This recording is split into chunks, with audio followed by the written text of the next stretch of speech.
Oke, Assalamualaikum warahmatullahi wabarakatuh. Oke, kita mulai untuk OLC kali ini terkait dengan bibliometrik analisis ya. Oke, langsung saja. Jadi untuk yang kenapa kok kita perlu melakukan bibliometrik analisis? Karena sebetulnya sebelum kita mau mulai riset, kita harus tahu dulu apakah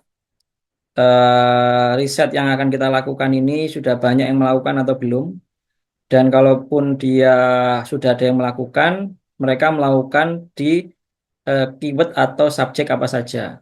Dan kalaupun mereka sudah melakukan, mereka melakukannya dengan mengacu pada literatur apa saja.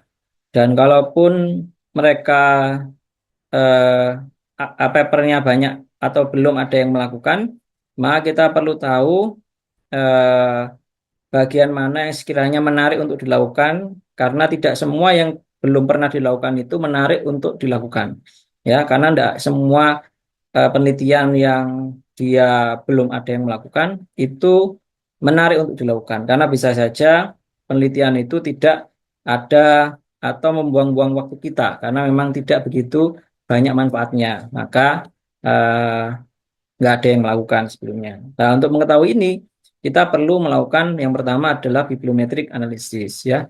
Proses bibliometric analysis ini sebenarnya udah lama itu ditemukan sejak 1950-an sebelum adanya model-model bibliometric analysis yang berkembang saat ini.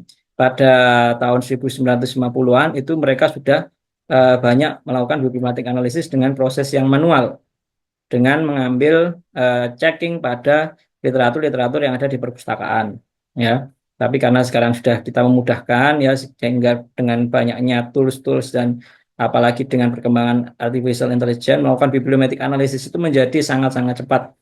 Jadi menjadi aneh kalau misalkan ada mahasiswa khususnya ataupun dosen khususnya yang bingung mau meneliti apa yang akhirnya meneliti hal yang sama dengan kakak tingkatnya. Nah, itu sebetulnya harusnya sudah bisa dihindari karena itu hal yang sangat-sangat mudah saat ini untuk kita telaah ya, khususnya melakukan bibliometric analisis. Ada banyak panduan-panduan untuk melakukan bibliometric analysis, tapi di sini saya ada satu artikel ilmiah yang membahas secara lengkap, komprehensif, bagaimana proses melakukan bibliometric analysis dengan baik. Ditulis di Jurnal Business Review yang diterbitkan oleh Elsevier, itu bisa di searching dengan DOI number yang ada ya, tersebut eh, di atas itu. Di situ mereka para penulisnya membuat suatu bentuk perbandingan kenapa kok kita melakukan bibliometric analysis dan kapan kita melakukan. Ya, sebetulnya gampang saja alurnya adalah jika kita mau pertama kali mau melakukan riset, maka kita perlu melakukan bibliometric analysis. Baru kemudian setelah kita tahu medannya seperti apa, setelah kita tahu lokasi-lokasi keyword-keyword yang kosong di mana, lokasi-lokasi dari penelitian yang sudah pernah diteliti yang mana, baru kita melakukan deep analysis pada lokasi-lokasi yang sudah diteliti tadi, sehingga nanti kita bisa tahu yang mereka teliti apa dan kita bisa masuk di ranah yang mana atau keyword yang mana bisa kita tambahkan di situ. Ya, baru setelah kita menemukan, kita bisa lebih spesifik lagi pada topik tertentu, yaitu kita menggunakan sistematik literatur review. Kalau kita ngelihat di situ, kalau bibliometrik dan meta analysis itu sama-sama menggunakan kuantitatif approach, ya bisa dilakukan dengan kuantitatif approach. Tapi kalau sistematik literatur review itu kita memilih literaturnya berbasis pada apa yang mau kita jawab, apa yang mau kita jawab dari pertanyaan penelitian kita, sehingga kita memilih literatur-literatur yang sudah difilter-filter oleh meta analisis dan bibliometrik analisis. Literatur tadi kita analisis menggunakan sistematik literatur review secara kualitatif. Ya, jadi penafsiran-penafsirannya, telaah-telaahnya itu secara subjektif kalau akhirnya menggunakan sistematik literatur review. Tapi kalau yang bibliometrik analisis maupun meta analisis itu secara objektif karena di sini ada proses proses pengecekan secara kuantitatif yang di situ melibatkan angka-angka. Ya, di situ akhirnya kita bisa menemukan berapa persen yang menulis terkait dengan kombinasi antara kata kunci human dan religion misalkan. Berapa persen yang menulis human kombinasi dengan teknologi. Nah, setelah kemudian kita lihat setelah ada 50% kombinasi antara human dan teknologi, mereka human dan teknologi ini membahas apa aja. Maka kita memasukkan lagi paper-paper tadi ke dalam eh, platform, entah itu Voice Viewer atau Bibliosha ini. Kemudian kita lihat mereka itu membahas apa. Oh, mereka membahas human kaitannya dengan psikologi dan teknologi kaitannya dengan machinery misalkan. Nah, di situ baru kita lihat secara topik kita lebih cenderung ke machinery kalau misal karena kita orang teknik mesin. Maka kita lihat machinery-nya membahas apa yang dibahas antara psikologi dan machinery. Karena menarik dikombinasikan antara masonry dan psikologi. Oh, ternyata lebih condong ke behaviornya. Behavior bagaimana untuk penggunaan mesin.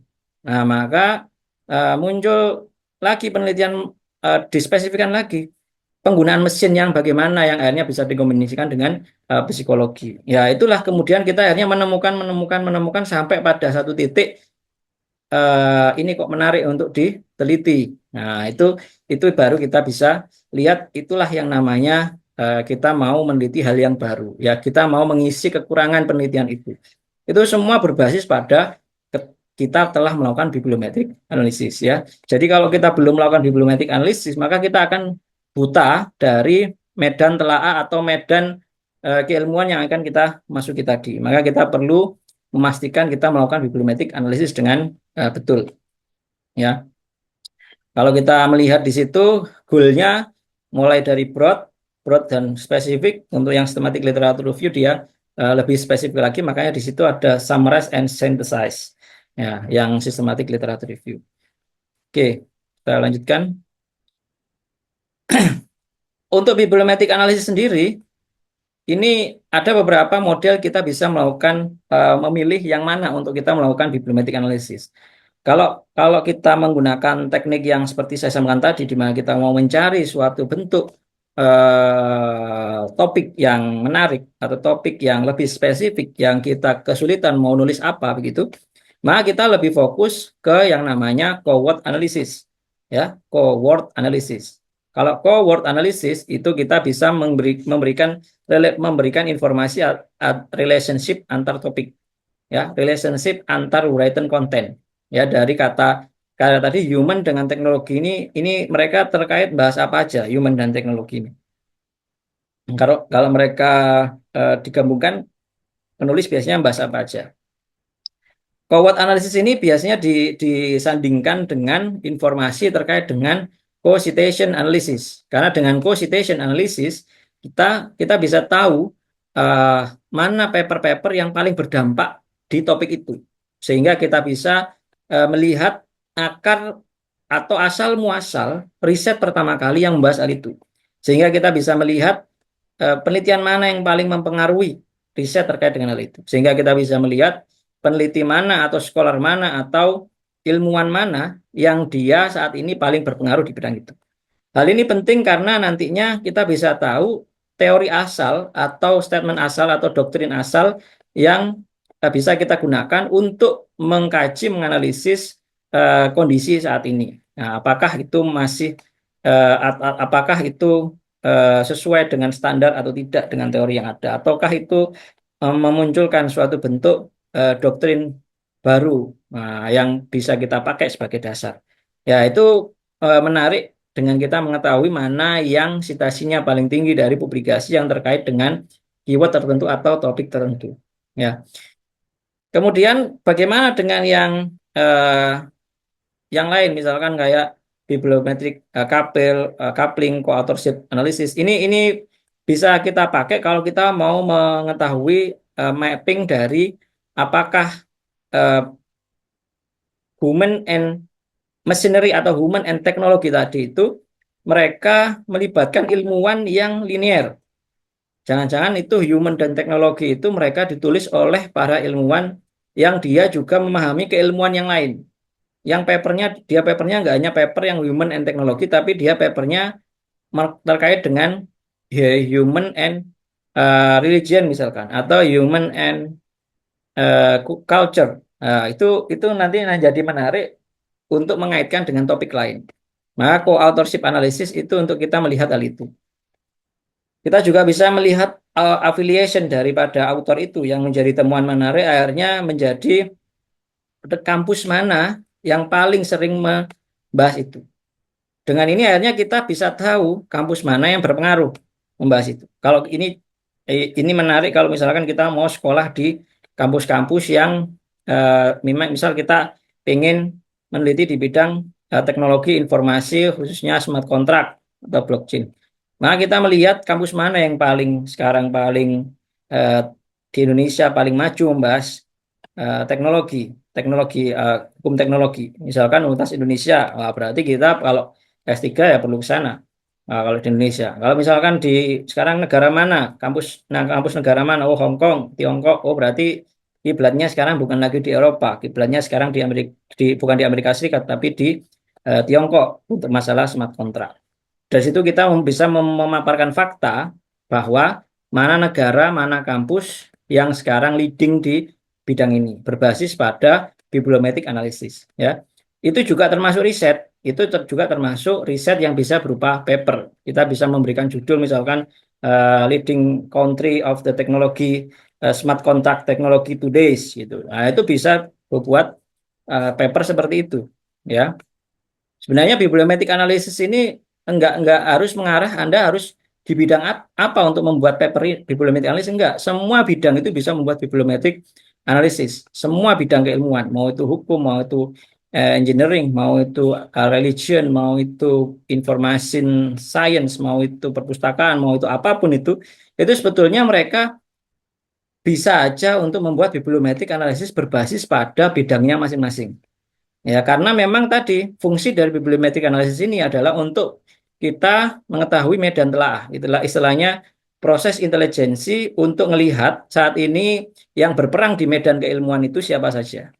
Yang berperang ya, yang sedang perang bukan perang, tapi yang berperang di situ. Karena kan posisinya di situ kan medan keilmuan ini kan kompetisi untuk siapa yang dia menemukan lebih dulu atau siapa yang menemukan sesuatu yang baru dan bermanfaat lebih dulu. Ya, itu kompetisi itu kita bisa ngelihat di bibliometric analysis. Ya,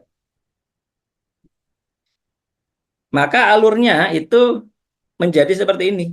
Setelah kita melakukan bibliometric analysis yang dia sifatnya kuantitatif tadi, kemudian kita bisa merumuskan yang namanya research gap, kita bisa merumuskan yang namanya novelty, kita bisa merumuskan yang namanya research question, pertanyaan penelitian, berbasis pada sintesis sintesis dan analisis dari artikel-artikel yang kita sudah kumpulkan saat kita melakukan bibliometric analysis dan meta analisis ya.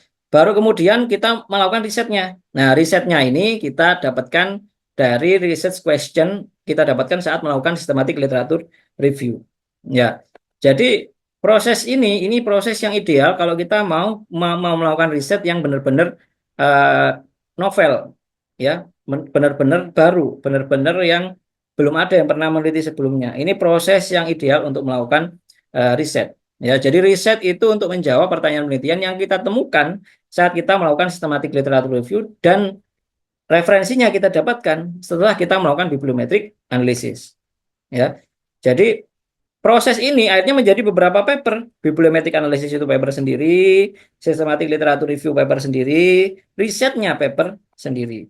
Ya, apakah hal ini dimungkinkan kita submit 3 paper ini? Jadi karena satu linearitas proses itu kita langsung menghasilkan 3 paper, bahkan 4 paper, karena kita merupakan ternyata dalam proses systematic literature review kita mendapati banyak research question yang muncul dan banyak novelty-novelty yang muncul. Jadi akhirnya dalam satu proses systematic literature review kita mendapatkan banyak research question dan akhirnya bisa bercabang menjadi beberapa riset untuk menjawab.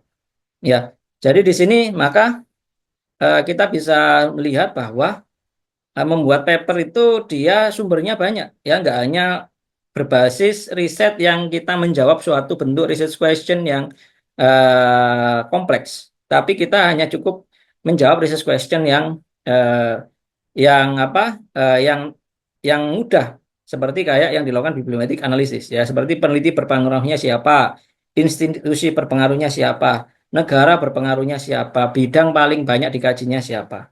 Ya, baru di systematic literature review kita mengerucutkan lagi pertanyaan menjadi dari bidang paling banyak dikaji yaitu adalah teknologi, hukum dan teknologi itu mereka lebih banyak membahas apa? Maka kita lakukan systematic literature review.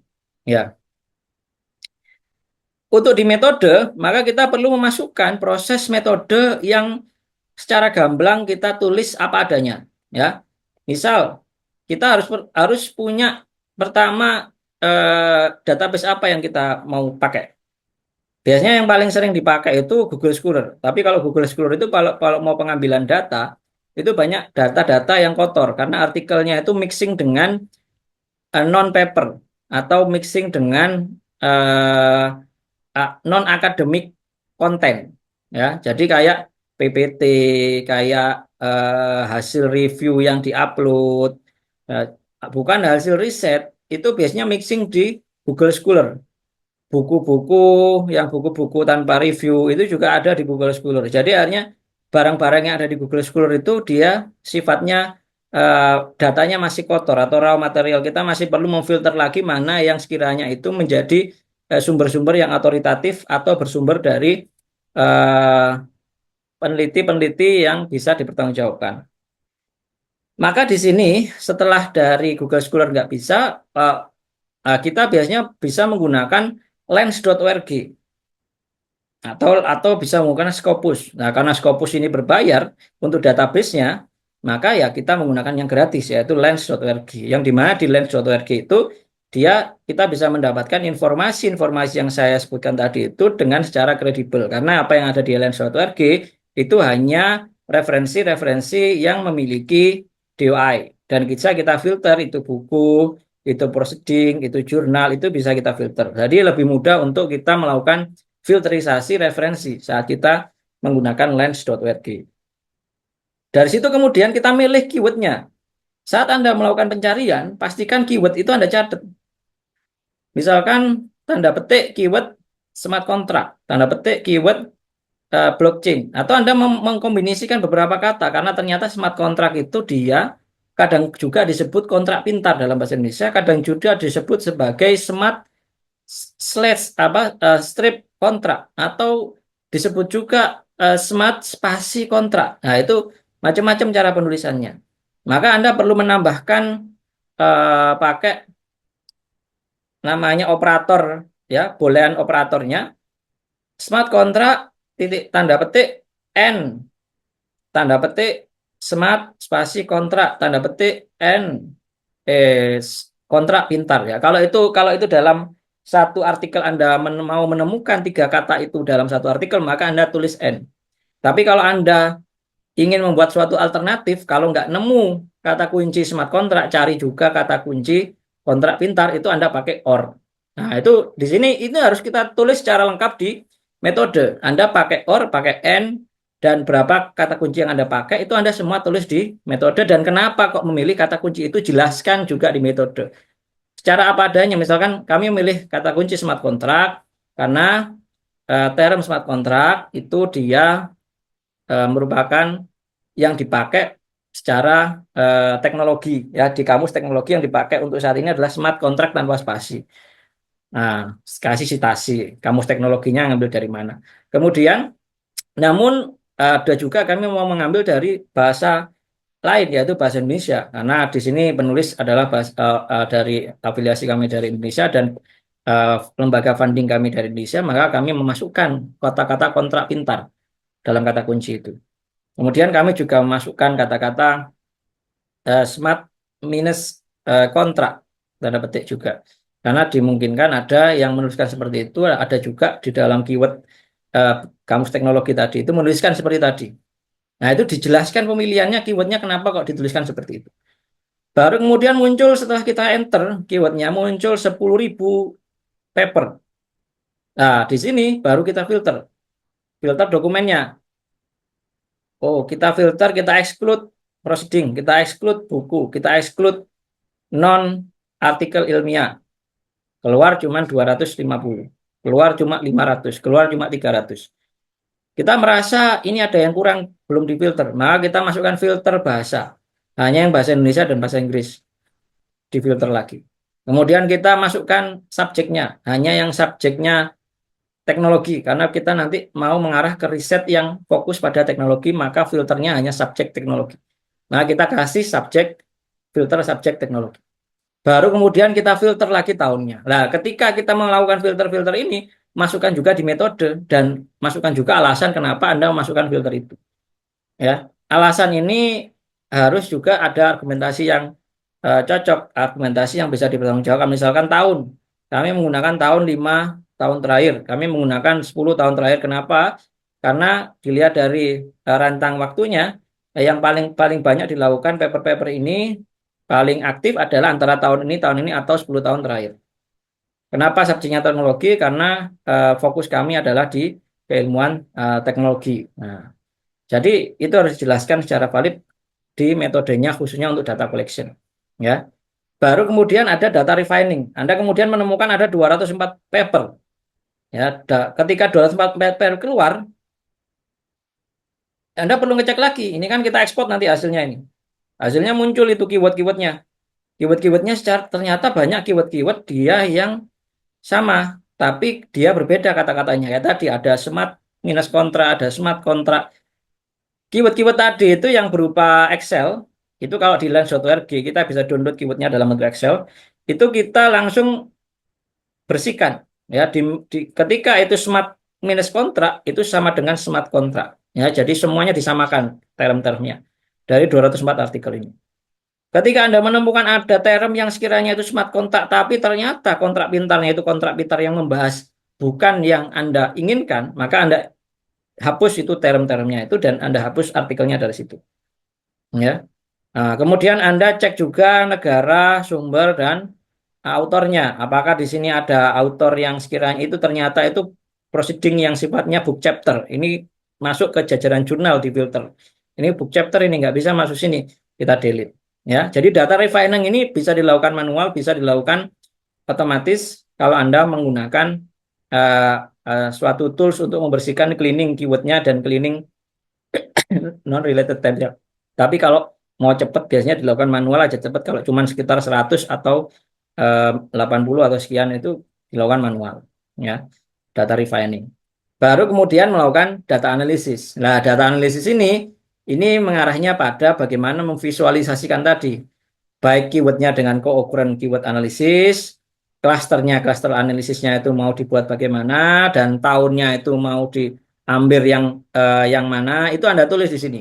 Ya, misalkan data analisisnya adalah kami mau mencari autor yang paling berpengaruh, afiliasi yang paling berpengaruh, mulai tahun sekian sampai tahun sekian. Kami mau mencari melihat produksi paper di bidang ini mulai tahun sekian sampai tahun sekian. Itu dituliskan di data analisis ya.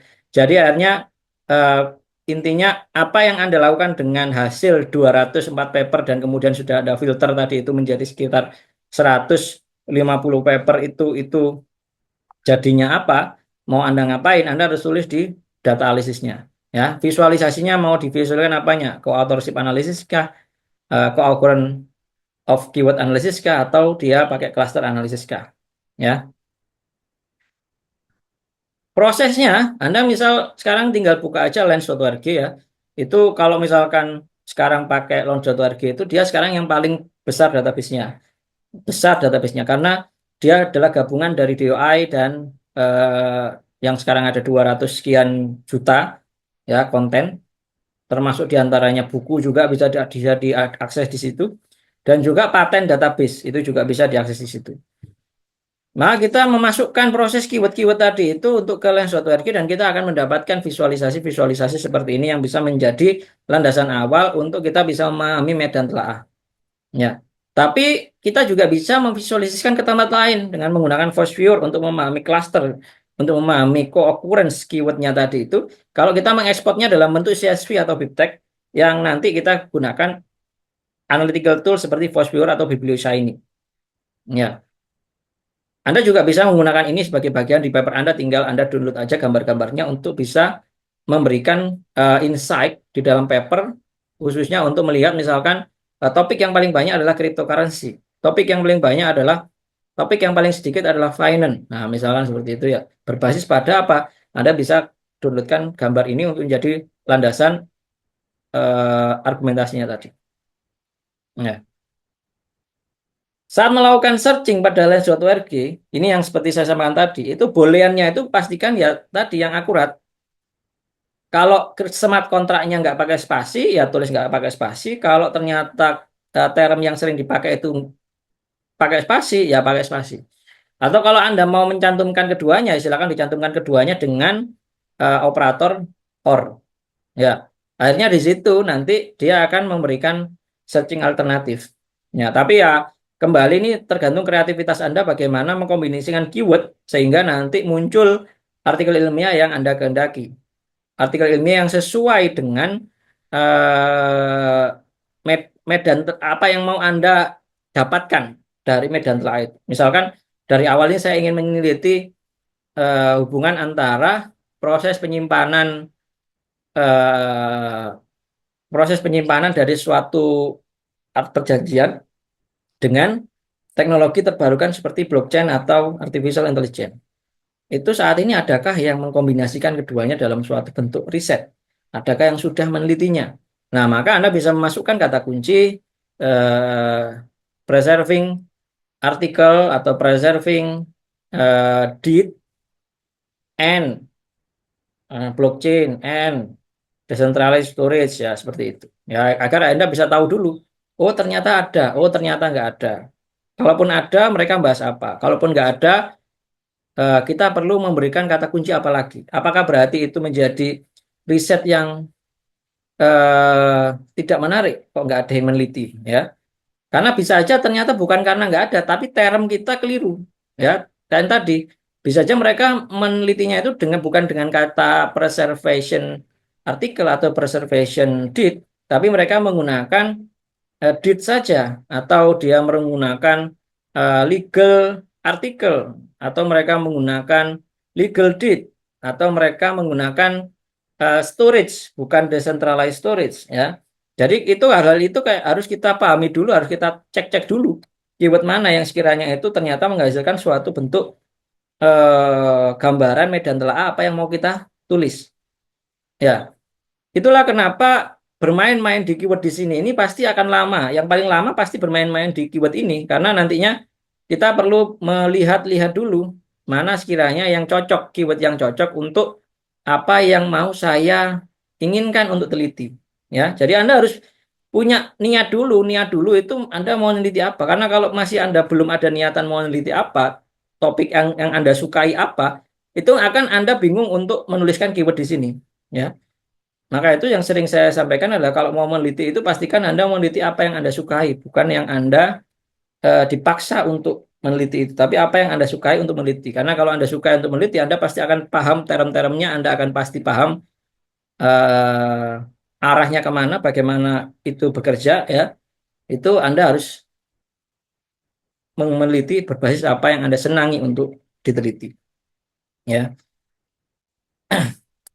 ketika Anda sudah mendapatkan hasil dari ini, ya, misalkan Anda sudah mendapatkan, Anda langsung mengekspornya dalam bentuk BibTeX. Dari bentuk BibTeX itu Anda bisa langsung mendapatkan informasi seperti ini yang bisa Anda langsungkan ke Zotero. Jadi Anda nggak perlu lagi memasukkan lagi informasi-informasi ini ke Zotero secara manual. Anda cukup pakai BibTeX, Anda ekspor, dan semua literatur itu akan masuk ke Zotero secara otomatis. Ya, jadi Anda harus mencoba itu dan Anda bisa lihat bahwa referensi itu termasuk full text-nya pun itu akan masuk ke Zotero secara otomatis. Ya, sehingga nanti bisa kita citasi. Dan untuk CSV-nya kita bisa masukkan ke Voice Viewer dan kemudian kita bisa menganalisisnya secara otomatis di Voice Viewer. Sekarang kita coba cek apakah kita bisa melihatnya di Voice Viewer. Bentar, sebelum sebelum saya mau coba di Voice Viewer, mungkin ada yang mau melihat bagaimana hasilnya dulu untuk ketika ditaruh di corrected paper atau di uh, Research Rabbit. Ya, ada dua platform yang bisa untuk membaca menjadi tambahan selain dari pakai voice viewer atau bibliosa ini kita bisa pakai Release Rapid atau Connected Paper. Ya, atau yang sekarang ada yang namanya Elicit itu juga sama ya. Itu juga bisa. Meskipun Elicit kadang dia tidak bisa secara penuh menyajikan informasi karena mereka fokus pada apa yang bisa dibaca oleh AI platformnya. Sehingga lebih baik kita mengambilnya dulu data metadatanya dari Lens.org, baru kita feeding, memasukkan informasi tadi ke Elicit atau platform-platform yang lain.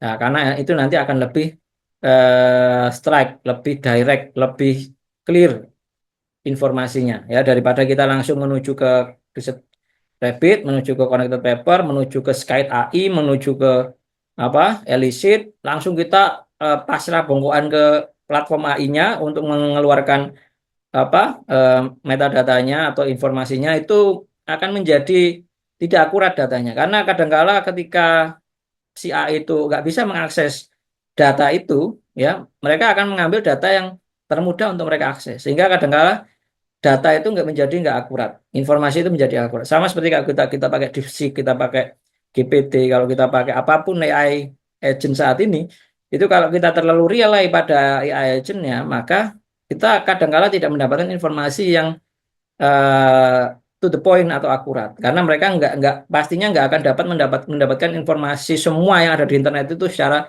cepat, ya. Maka kita perlu memfilter datanya, baru kita feeding ke AI agent. Nah itu datanya menjadi lebih akurat, lebih concise, ya, lebih uh, dilimitasi sesuai dengan keinginan kita.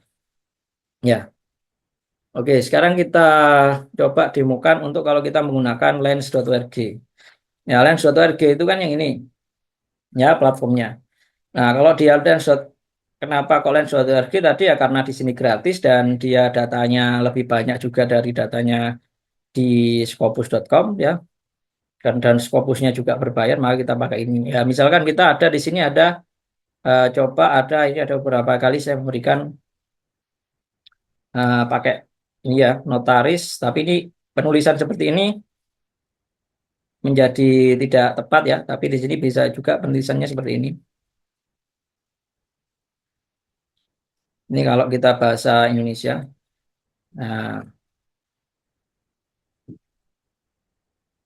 tapi bisa kita tambahkan dengan bahasa Inggris di sini untuk anunya ya, untuk tambahan kata kuncinya.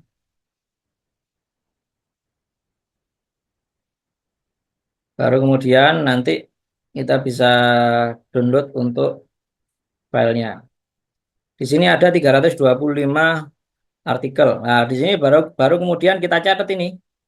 Ini dengan kata kunci notaris and elektronik kita menemukan kata 325. Ini kita catat. Karena kita catat ini menjadi hasil riset. Jadi di di ketika di metode kita di resultnya itu harus ditulis bahwa dengan kata kunci notaris and elektronik ditemukan 325. Kemudian kita filter lagi, filternya apa? Filternya kita filter source. Tadi kan ya ada. Nah ini sebenarnya untuk filter ini terserah mau filter pakai apa, mau pakai yang source dulu atau tahun dulu terserah aja. Intinya selama Anda memfilter itu pastikan Anda mencatat apa yang Anda filter. Di filter setelah filter jurnal artikel dihasilkan 174. Oke, catat ya untuk sudah step kedua. Kemudian Anda mau filter lagi adalah subjek. Kita pakai subjek. Kita mau fokus ke low sebenarnya. Tapi kita lihat di sini ada enggak low. Kalau low enggak ada berarti kita masuknya ke field of study.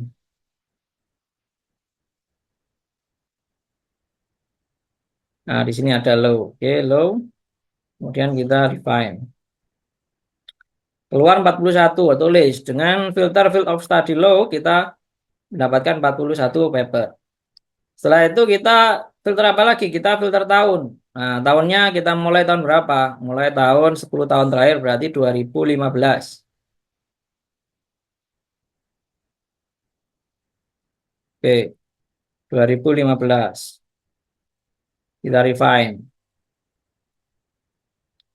Berarti ketemu selama 10 tahun itu memang ada 41 dengan kata kunci elektronik dan notaris. Ini yang keluar pastinya bahasa Indonesia ya, karena kita masukkan kata kuncinya adalah bahasa Indonesia. Kalau kita masukkan bahasa Inggris, Ya nanti Anda tambahin lagi di situ lagi, tambahin or gitu kan ya, or electronics, or notari ya, seperti yang kata kunci yang tadi yang pertama tadi. Di sini kita bisa mendapatkan analisis awal dari 41 paper ini, dia paling banyak dikeluarkan oleh kampus mana. Oh, paling banyak yang menulis terkait dengan ini adalah Fakultas Hukum Undip ya. Kemudian yang paling aktif adalah penulisan pada tahun 2022. Nah, dari sini ini kita bisa ngelihat juga ada misalkan, oh tahun 2022 ini kenapa kok banyak yang nulis ini? Adakah yang baru terkait dengan notari dan elektronik di tahun 2021? Adakah kebijakan yang baru sehingga kok ada tahun 2022 itu muncul banyak? Nah, itu kita nanti bisa ngelihat juga di tahun 2022 ini papernya apa aja yang membahas. Kenapa kok tahun 2022 ini banyak? Ya. Nah, ini juga bisa menjadi komentar ketika di papernya tadi bisa dikomentari seperti itu.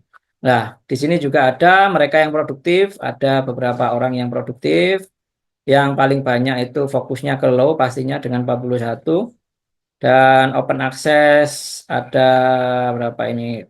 Ya mostly open access. Negara yang paling banyak Indonesia pastinya karena kata kuncinya tadi bahasa Indonesia ya. Udah, ini semua udah. Ini untuk awal aja bisa untuk tambahan-tambahan mengata-ngatai ya. Bahasanya mengata-ngatai karena memang setiap kalau bibliometric analysis itu setiap gambar chart statistik yang kita taruh itu kita harus kita kata-katai dengan bahasa-bahasa tadi. Ya kenapa kok seperti ini, kenapa kok seperti itu ya itu Anda harus mengata-ngatainya seperti itu. Ya, baru di sini ada informasi ini Anda bisa ekspor langsung dalam bentuk CSV atau BibTeX. Kalau Anda kita mau masukkan ke Voice Viewer, kita bisa pakai CSV. Nah, kalau kita mau pakai Voice Viewer, itu setidaknya tidak 41, tapi minimal 100. Kalau 41 nanti hasilnya nggak begitu baik hasilnya, ya, nggak begitu bagus untuk co-occurrence-nya, ya. Lebih baik kalau kalau kurang dari 100, nah ini kita yang nggak perlu pakai Voice Viewer, kita cukup pakai informasi yang ada di sini saja, yang ada di lens.org. Atau Anda mau menambahkan tambahan Anda dengan bahasa asing, nah itu juga bisa juga. Intinya kalau mau pakai Voice Viewer itu dia harus lebih dari 100. Nah, sekarang kita coba download dulu yang CSV, kemudian kita download lagi yang BibTeX. Nah, setelah kita download yang BibTeX ini, kita langsung bisa memasukkan ke Zotero. Ya, ini share screen saya sudah all screen apa belum ya? Oke, belum ternyata. Oke, all screen saya ubah ke all screen. Ya, di sini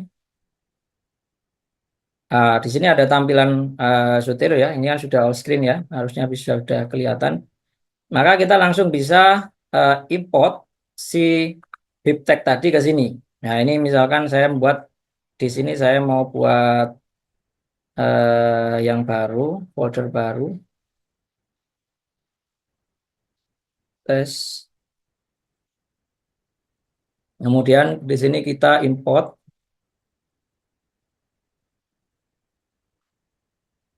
bentar error lemot. Nah,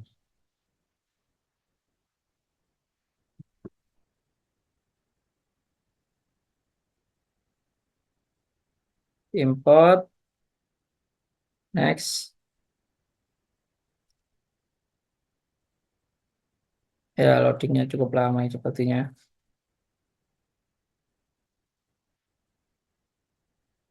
Oke, saya matikan dulu ini.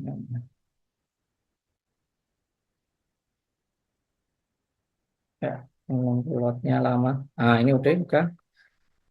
Oke, ini ada yang pip. Kita masukkan open, next.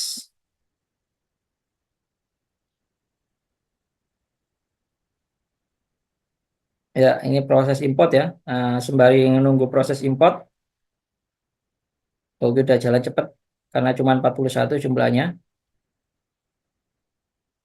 Oke, sudah masuk semua ya, 51 artikel tadi ke sini. Nah, ini sudah masuk semua lah. Ini harus Anda rapikan dulu ya, metadatanya di sini dirapikan, rapinya itu dengan format title case ya, bukan huruf besar semua seperti ini. Pastikan ini informasinya lengkap. Kalau belum lengkap Anda tambahi kayak gini, doi-nya belum ada ya silakan dilengkapi. Ya, kalau ini kan double lah. Kalau double ini silakan di delete salah satu. Nah, ini kan double. Ini kita delete salah satu. Ya, nah ini yang dinamakan proses filtering. Anda bisa melakukan proses filtering seperti ini. Nah, setelah itu kita coba pakai voice viewer dengan 41 tadi. Kan menurut saya tadi kan kurang ya, tapi nggak apa-apa kita coba aja. Kita pakai mapping pakai bibliographic data. Kita next. Kemudian kita pilih yang pakai bibliographic database. Kita pakai yang lens.org. Pakai dimension juga bisa sebetulnya, tapi dimension ini datanya lebih banyak lens, jadi lebih baik enak pakai lens. Nah, ini kita search ya. Search lokasinya di mana tadi saya save-nya. Download, nah, kayaknya di sini.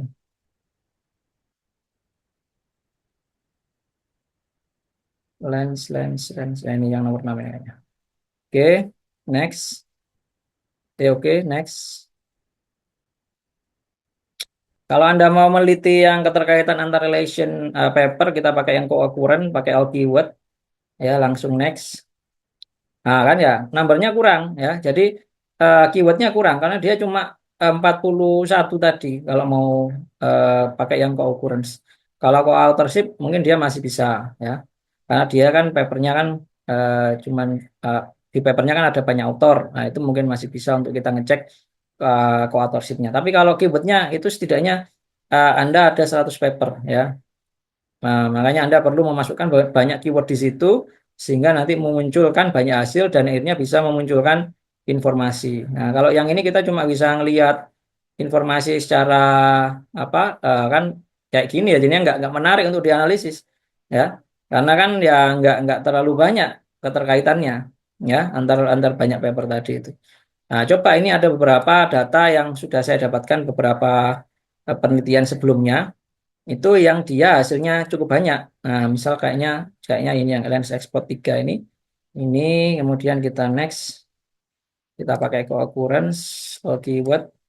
Nah, ini juga sama ini. Rata-rata kalau yang lens itu dia hasilnya sedikit karena sudah difilter-filter banyak ya. Nah, coba yang satu kalau nggak ini nggak ada kita pakai yang contoh yang Scopus. Kalau yang Scopus pasti banyak. Nah, ini dia kan dikit semua. Yang Scopus dia banyak. Ini ada Scopus yang kita pakai. Di mana tadi nyimpennya?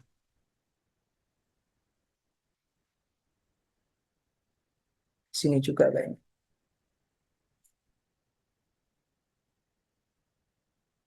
Nah, ini Scopus. Ya, oke, next.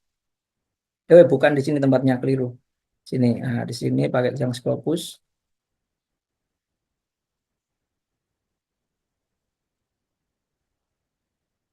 Ya, ini Scopus.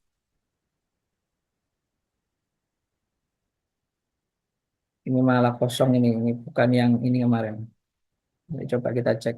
Nah, finish. Nah, ya seperti ini. Jadi kita perlu ngecek-ngecek juga itu hasilnya bisa kita visualisasikan atau enggak. Ya, karena ada beberapa hasil itu yang memang nggak bisa kita visualisasikan karena cuman sedikit hasilnya. Maka kita ya perlu ngelihat aja hasil yang sekiranya bisa untuk kita visualisasikan. Kalau kita nemukan cuma 50, 60, 70, ya nggak bisa kita visualisasikan pakai ini. Nah, ini bisa ini besar ini. Ini kayaknya besar ini. Oh ya, bisa ini. Ini next. Oke, next. Ini ya, ini bisa seperti ini ya. Ya, ini hasil kalau yang paper sebelumnya ada saya pada satu paper sebelumnya ya ini pakai ke occurrence dia visualisasinya seperti ini ya.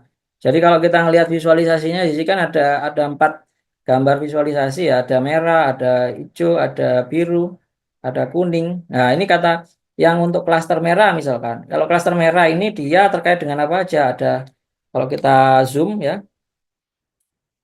Oh, terlalu besar zoomnya.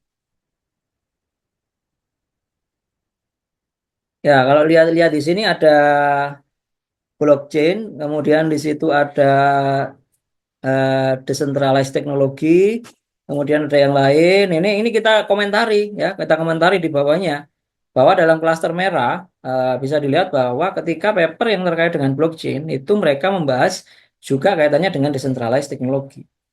Tapi akan membentuk suatu bentuk klaster baru yaitu klaster biru di mana di sini ada blockchain itu dia dibahas juga dengan Bitcoin yang menghasilkan suatu klaster namanya cryptocurrency. Nah, di sini blockchain juga ada yang membahas juga bersinggungan dengan cryptocurrency. Blockchain juga ada membahas bersinggungan dengan crypto aset. Ya, meskipun di sini dilihat bulatannya nggak besar, ya, yang berarti kalau bulatannya nggak besar seperti ini, yang membahas crypto aset yang related dengan blockchain itu masih sedikit. Lebih banyak yang membahas blockchain related dengan cryptocurrency, lebih banyak yang membahas blockchain related dengan Bitcoin. Tapi yang membahas blockchain related dengan crypto aset itu masih sedikit. Nah, kita lihat yang mereka membahas apa? Nah, crypto aset mereka membahas related dengan initial coin offering. Crypto aset mereka membahas dengan yang satunya ini, apa itu tulisannya ini? Financial teknologi, ya.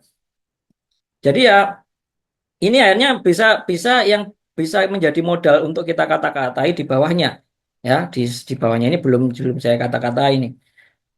Ini masih draft. Nah, di sini kemudian kita juga bisa membuat bentuk yang lain selain pada bentuk yang seperti ini, kita juga bisa pakai bentuk yang seperti ini, ya. Bentuk ini kan untuk melihat dari tahunnya, ya, tahun berapa sampai berapa, penelitian ini yang terbaru yang mana. Oh, kalau kita bisa melihat sini yang terbaru adalah terkait dengan kripto aset. Nah, berarti mereka sekarang ini lebih condong, lebih banyak membahas saat ini kripto aset meskipun jumlahnya sedikit sekali di sini. Nah, ini berarti bisa kita simpulkan bahwa kalau kita mau menulis yang korelasinya dengan blockchain dan cryptocurrency, blockchain ini, maka kita bahas blockchain dengan crypto aset yang kaitannya dengan yang kecil kuning ini. Nah, itu. Ya, ini cara membacanya hanya seperti ini, ya. Cuman Anda kalau mau menemukan hal seperti ini, itu keywordnya harusnya lebih dari 100. Nah, kita akan bisa mendapatkan informasi secara utuh saat ini gambarannya gimana, ya. Jadi fokusnya adalah bagaimana kita mengeluarkan keyword-keyword tadi semaksimal mungkin. Nah, itu cara kita mendapatkan keyword tadi itu yang hanya harus diperlukan dari sesuatu yang sudah kita knowledge-nya kita dapatkan sebelumnya. Ya. Oke, untuk yang metode tadi di atas sendiri tadi misal seperti ini ya, ini dicantumkan semua informasinya negara yang kaitannya dengan negara mana saja, kemudian wah yang di sini ada negara yang paling sering membahas, kemudian gabung dengan negara-negara lain. Jadi negara-negara yang paling kecil-kecil ini itu sering berkolaborasi dengan orang-orang dari negara yang ini, yang tengah ini yang besar-besar. Nah, itu kita bisa memetakan seperti itu. Kemudian negara yang paling membahas paling banyak yaitu United States. Di sini bisa kita lihat most active author. Kemudian cara menuliskan metode yang seperti ini yang juga tesaurusnya. Nah, ini kalau yang labelnya blockchain di replace dari blockchain. Blockchain akhirnya menjadi kata kuncinya menjadi sama semua. Nah, ini cara cara kita melakukan ini pakai pakai pembersihan tesaurus. Pembersihan tesaurus itu kita lakukan ketika kita melakukan ini. Nah, ketika kita mau ngambil data seperti ini, kita kan ditanya tuh yang di bawah ini tesaurus ini. Nah, tesaurus ini bisa kita dapatkan di foldernya Voice Viewer. Ini foldernya kalau nggak salah di sini. Voice Viewer. Hmm, perlu cek ini. Ini lokasi saya nyimpen di folder instalasinya itu ada notepad namanya Thesaurus. Ini saya lupa ini ditaruh di folder mana. Ini install untuk yang voice viewer-nya. Tapi di folder file untuk platformnya itu, Anda bisa ngeklik di sini cari folder yang voice viewer-nya tadi. Nanti ada Thesaurus dalam bentuk TXT. Nah, itu Anda replace di sini. Nah, di Thesaurus yang bentuk TXT tadi, itu Anda masukkan seperti yang tertulis seperti ini. Itu bentuknya TXT, jadi cuma label replace by gitu toh. Itu nanti dia si voice viewer akan otomatis memfilter kalau yang namanya blockchain, block sama spasi chain akan diganti dengan blockchain. Cryptocurrencies akan diganti dengan cryptocurrencies. Akhirnya bisa clean seperti yang ditulis hasilnya seperti gambar-gambar ini. ya yang di bawah tadi. Nah, ini bisa clean seperti ini hasilnya. Nah, oke. Oke, itu aja mungkin cukup dari saya. Kalau misalnya ada yang mau ditanyakan, silakan.